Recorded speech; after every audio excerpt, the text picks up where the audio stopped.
হ্যাঁ এ দোস্ত, আমার লাইভে আমি কোনোদিন কারো কাছ থেকে 10 টাকা ধার নেই নাই। আমিও তো দোস্ত একই অবস্থা।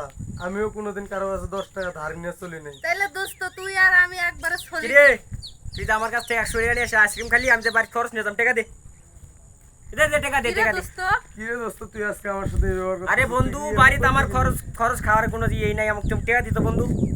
এ বন্ধু, না তুই টাকা দে, তুই টাকা দে। আজকে দে, কালকে না দে। তুই টাকা দে। না দোস্ত, না তুই, আরে তুই টাকা দে এ বন্ধু, দোস্ত, আসলে বাড়ি এই আছে। শোন, এ আমারে কইলো যে আমি কোনোদিন কারো কাছ থেকে 1 টাকাও আমি ধার নেই নাই।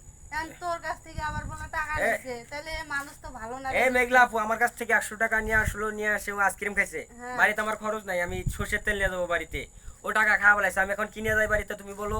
আসলে দোস্ত তোর সাথে আর এ তো চলাফেরা করা যাবার নাই। ছুইছে একটা পুরো ছুইছে। এ দোস্ত, তোর ছেলে টাকা দে। এ দোস্ত কাট।